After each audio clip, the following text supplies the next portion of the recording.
She's hardly a supermodel or movie star, but today, Nora Vincent is getting the full-blown glamour treatment. Nora's a writer, and one of these shots will adorn the cover of her new book. This wasn't just a stunt. This was about learning. This is a human project. It was about finding something out about the human creature, and I learned it the best possible way because I went through it. What Nora went through, or more accurately, what she became in the last 2 years, was a man. Yeah, a little bit shorter on the top. Okay. No, Nora didn't get a sex change operation. She did it the old-fashioned way, with acting and a disguise. At 5'10", 155 pounds, and wearing men's size 11 shoes, Nora was a natural. Growing up in the Midwest with her actress mother, lawyer father, and 2 older brothers, Nora was a tomboy with a flair for the dramatic. She says she's still a tomboy and, in fact, is a lesbian, living in Midtown Manhattan with her partner, Lisa. I think we can work with this. Her transformation into the guy she calls Ned begins with a buzz cut, baggy men's clothes, and a too small sports bra to flatten her breasts. She even wore a little padding in a jock strap. I also tried to think, well, what kind of guy is Ned? And get. For the rest, she enlisted the help of makeup artist Ryan McWilliams. She just came to me and said, Ryan, I need to turn into a man. The hair as small as we can make it, right? And so they came up with a method of shredding braided wool into whisker-sized bits and gluing it onto her face. Women have much stronger nasal resonance as a And then there's the theatrical component. Ah, so just easy Tarzan out on your chest a little. Ah, good. Juilliard voice teacher Kate Murray coached Nora for months on a program of movement, breathing, and speaking. I want you to be the best man you can be. All to incorporate some of the subtle and not so subtle characteristics of being a guy. Notice what men do. If they need to suddenly grab a taxi, hey, they just do that. Whereas women will ask for a taxi instead of demand one. When all the pieces are together, hair, makeup, voice, posture, style, the transformation is complete. Walk like a man, talk like a man, walk like a man. And Nora Vincent becomes Ned Vincent. Walk like a man, fast as I can. One of these shots will be the second photo on the book cover. The book, Self-Made Man, is out today and is about Nora's 18 months living as Ned. I wanted to enter male spheres of interest and see how men are with each other. I wanted to make friends with men. I wanted to know how male friendships work from the inside out. Ned's first act as a newly minted male was to join that quintessential bastion of camaraderie, a men's bowling team. The only problem was she's a terrible bowler. I probably bowled before this 3 times in my life, and that was, you know, in high school when you do it with both hands, you know. So it was just insane for me to walk into this place without any. And why didn't they just run you out of town when they saw how bad you were? It's an amazing thing because I think, I mean, that shows you the generosity that they had. It was the first of Nora's many surprises. She thought these guys from a working-class Pennsylvania neighborhood would mock Ned's bowling and reject him as a guy. But from their first meeting, they accepted Ned. The handshake was unbelievable. It blew me away the first time I shook hands with a guy, a strange guy. And I was amazed because you think of women, you know, we're so nice, we're so easy, men are so mean. Complete opposite. Hey, baby. And I felt as comfortable as I could feel right away. They just took me in, no questions asked. This is the first time the guys are coming face to face with the female version of Ned. Would you have known me on the street? No. No, good, You look taller than I remember. Yeah, I know, you're shorter. What happened? Though they've known about Nora's true identity for months, How are you? Congratulations. this reunion is their first chance to talk about their friendship. But you guys had said wasn't there that game that, you know, the person who didn't make it to 100 had to wear women's panties at the end of the season. And I thought, you know, I'm going to give you guys the shock of your life, and I'm going to wear The team had bowled together for 9 months, and gradually Nora gained entrance into the inner sanctum. She found that all the cussing and good-natured ribbing is just how men often show affection for each other. Way to go, Ned. Oh, yeah. You remember this? Oh, my God, that's right. I forgot all about that. Did you know, based on watching her bowl? I mean, you know, the joke was she bowled like a girl. But Well, we had our suspicions that These guys did. maybe I Ned, just maybe thought Ned was gay everybody or else, something, you know? Really? Yeah. everybody has their own style. You Right, know what I But mean? my style was, I But her mean, style is this. It's a little different style. Near the end of the team's run, Nora decided to reveal herself as a woman. Nervous about how they'd react, she tested the waters with the one guy she was closest to. She took Jim out for a drink. So she sits you down, she's very serious, and she says, I'm going to tell you something that's going to blow your mind. And what did you say? So the only thing that will blow my mind is if you told me that you were a girl and that she was a guy. And she goes, well, you're half right. The she Jim's talking about is Nora's partner Lisa, who the team had met several times. Jim assumed they were Ned and Lisa, a heterosexual couple. But you didn't believe her at first. At first, well, I was still in shock. I said, how can this possibly, you know, where would this come from? This is just a regular Monday night. I was out bowling having a good time a few minutes ago. Now I'm trapped in this bizarre conversation about your name isn't Ned anymore, you know? Later, Jim told the rest of the team, who all took it well. What do you think Nora expected to find in a bowling alley full of guys? I think you expected to find like a bunch of guys just talking about women's private parts and a bunch of racists and, you know, I think kind of that's what she came into this thinking.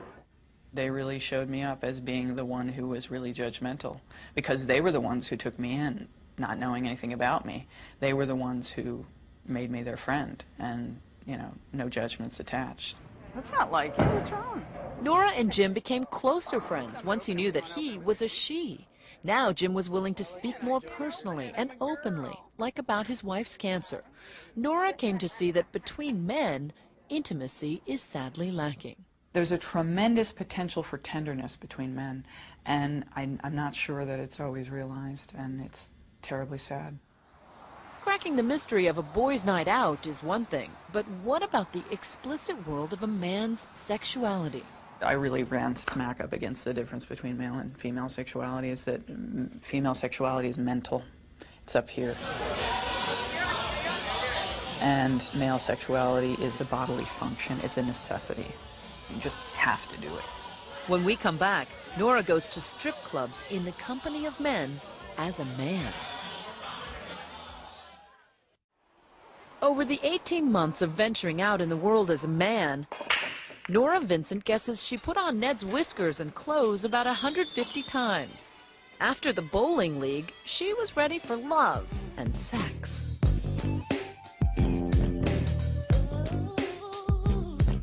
You went to a couple of sex clubs. What were you trying to get at? Well, at first I thought, this is sort of the quintessential guy thing to do, right? The bachelor party at the strip club. When I told people initially that I was doing this, they'd say, oh, you gotta go to a strip club. She says the clubs were obviously sexual, but once again lacking in intimacy, which leaves men emotionally frustrated. I saw the men there. I saw the looks on their faces. I saw them sitting alone, nursing their bourbon, and this is not about appreciation of women, of course. It's not about appreciation of their own sexuality. It's about an urge, and that's not always that pleasurable, really. These guys who go to these high-priced clubs would say, this isn't about pain, this is about pleasure. Men have had the tears and the emotional expression sort of pounded out of them from an early age, and so by the time they're men, they don't even have the vocabulary anymore or the emotional awareness to really say what they're feeling. Nora says strip joints are about pure sex drive, completely empty of any meaningful interaction, even when a woman is gyrating on your lap. But you're attracted to women. Were you ever aroused during any of these? I really ran smack up against the difference between male and female sexuality, is that female sexuality is mental. It's up here. Whereas for men, Nora says, sexuality is, shall we say, below the waist. At its core, it's a bodily function. It's a necessity. It is such a powerful drive, and I think because we don't have testosterone in our systems, we don't understand how hard it is. So it never gets cold where you back in Australia? Throughout the project, Ned dabbled in the art of picking up a woman. Where'd your friend go? We went with him to this bar, wearing hidden cameras. This is my friend JC, I'm Ned. Nora was reminded that in this arena, it's women who have all the power. We sit there and we, just with one word, know will crush someone. And the thing is, we don't have to do the part where you cross the room and you go up to a stranger and say the first words. And those first words are so hard to say without sounding like a cheese ball or sounding like a jerk or whatever else. And what do you guys do? Nora says the brush-off Barbara Jones gave Ned was typical. She was just sort of emblazoned with hostility, you know, just looked at you and you saw everything cross her face, which was, oh, God help me, not again. I'm trying to have a drink with a friend and I've got to deal with you. Barbara was trying to dispose of Ned before her friend returned from the bathroom. Anyway, we haven't seen each other in a while, so just to let you know. I've got to head out to the office. But Ned returned and told Barbara the truth about her gender. You're saying you gave us all the lines, like, trying to get rid of us. I see it, and as a woman, I have such sympathy. I'm like, oh, I hate being this guy that you're trying to get rid of. You know? Talking to a woman, Barbara seemed more open and friendly, and in the end, actually apologized for how she had treated Ned. So Sorry for being bitchy. please. Does that kind of living in the skin of a man in the bar scene, in the dating scene, give you a different kind of respect for men? It gives me a certain definite sympathy. And I don't mean that there's any disrespect, but it just makes me understand what's going on. Nora, as Ned, also went on about 30 dates with women, mostly arranging them on the internet. Did you have any fun? Rarely, rarely. It was just an pretty ordeal. unpleasant, yeah. She says the pressure of Ned having to prove himself was grueling. Nora was surprised that many women had no interest in a soft, vulnerable man.